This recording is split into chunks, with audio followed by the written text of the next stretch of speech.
হলো এই 11টা জিনিস নিয়ে 11টা জিনিস আপনার রয়েছে। 5টা ইসলামী, 5টা মুসলমানের কাছে রয়েছে। যে মানুষটা পূর্ণাঙ্গ মুসলমান হতে চায় তার মধ্যে 5টা জিনিসকে রাখতে হবে। আর যে মানুষটা ঈমানদার হতে চায়, পূর্ণাঙ্গ মুমিন হতে চায়, প্রকৃত ঈমানদার হতে চায়, তার কাছে 6টা জিনিস লাগবে। 1 নম্বরে আল্লাহর নবী বলছেন, আল ঈমানু আন তুমিনা বিল্লাহি ওয়া রাসূলিহি ওয়া মালাইকাতিহি ওয়া রাসূলিহি। আল্লাহ রাব্বুল আলামিনের নবী বলছেন, এইভাবে বর্ণনা করতে করতে বলছেন, আল্লাহ রাব্বুল আলামিনের নবী বলছেন, শোনো 6টা জিনিসের নাম হলো ঈমান। ওখানে রয়েছে কি?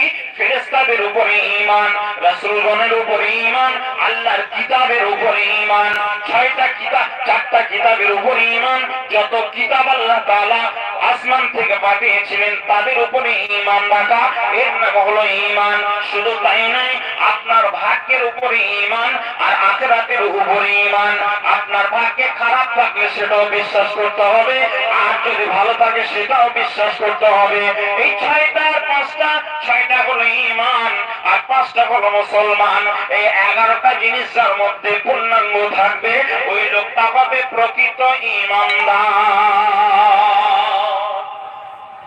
ওই লোকটা হলো প্রকৃত ঈমানদার, ওই লোকটাকে মুমিন বলা হবে। আল্লাহ রাব্বুল আলামিন বলেন, মুমিনের কিছু গুণ বর্ণনা করা হয়েছে। মুমিন কেমন জিনিস, মুমিন আর মুসলমান কেমন জিনিস। আপনাদের সামনে একটা উদাহরণ দিচ্ছি, বন্ধুরে ভালো করে শুনেন। আপনি জায়গাতে আগুন জ্বালিয়েছেন, দাও দাও দাও দাও করে আগুন জ্বলছে। ওই আগুনটা কিভাবে জ্বালালেন? ওখানে একটা লকড়ি রেখেছেন, ওখানে আপনার জ্বালানি রেখেছেন, জ্বালানিতে আপনি আগুন ধরিয়ে দিয়েছেন।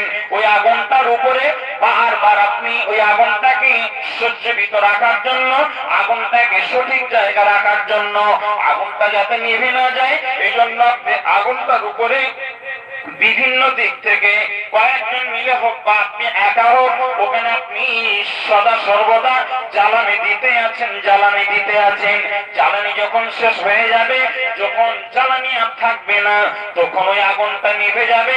আর জ্বালানি থাকলে পারে ওই আগুনটা কখনোই নিভবে না। ঠিক একইভাবে জ্বালানি হলো কে? জ্বালানি হলো ইসলাম। আর ঈমান যদি আপনি টিকে রাখতে চান, তাহলে ওই জ্বালানির মতো, জ্বালানি যেমন দিলে পারে আপনার আগুনটা জ্বলবে। ঈমান হলো আগুন, ঈমানকে বলা হয়েছে নূর। ওই ঈমান যদি আপনি জ্বালিয়ে রাখতে চান, তাহলে ইসলামকে পূর্ণাঙ্গ রাখতে হবে। পূর্ণাঙ্গ আপনি যদি রাখতে পারেন, তাহলে আপনার কাছে ঈমানটা জ্বলবে, ঈমানটা জ্বলবে। ঈমান হলো আগুন, ঈমান হলো নূর, ঈমান হলো জ্যোতি।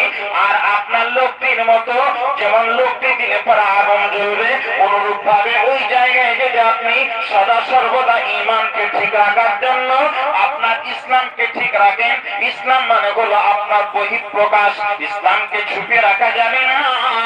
আর ঈমানকে কোনোদিন আপনার প্রকাশ করা সম্ভব হবে না।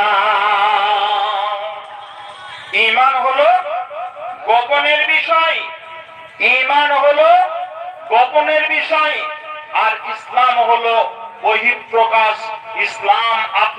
ইসলাম আপনি যদি কোনো মানুষ বলে আমি ইসলামকে ছুপিয়ে রাখবো, গোপন করে রাখবো, কোশ্চিন কালেও হবে না।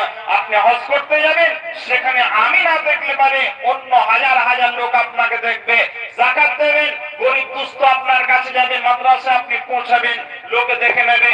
নামাজ পড়বেন, নামাজ পড়তে গিয়ে আপনাকে লোকে দেখে নেবে। এটা আপনার প্রকাশ্য বিষয়। আপনি अस्सलाम वालेकुम। लाइट ऑपरेटर भाई, आपका लाइन बंद हो चुका है। আপনি এখানে লুকিয়ে রাখতে পারবেন না। ইসলাম কোনদিন গোপনের বিষয় নয়, ওটা হলো বহিঃপ্রকাশের বিষয়। আপনি ঈমানটাকে প্রকাশ করেন, কোন মানুষ প্রকাশ করে দেখাতে পারবে না। আমার ঈমান আছে, আমি দেখাতে পারবো। আপনার ঈমান আছে, আপনি দেখাতে পারবেন। আপনার ঈমান আছে, আপনি দেখাতে পারবেন পারবেন না। ঈমান কোনদিন দেখানো যায় না। আপনি আল্লাহকে না দেখে বিশ্বাস রেখেছেন, আপনি তাকদীরের উপর বিশ্বাস রেখেছেন, ফেরেশতা আছে। এরা কি করতে যাচ্ছে? যুবক যুবতীরা, আমি মালদায় যাত্রা করছি, বলছি ভাই কোথায় যাচ্ছেন? বলছেন না একটু দরকার আছে। কি দরকার? বলছি কোথায় কি দরকার, প্রস্রাব করবো, বলছে না। তাহলে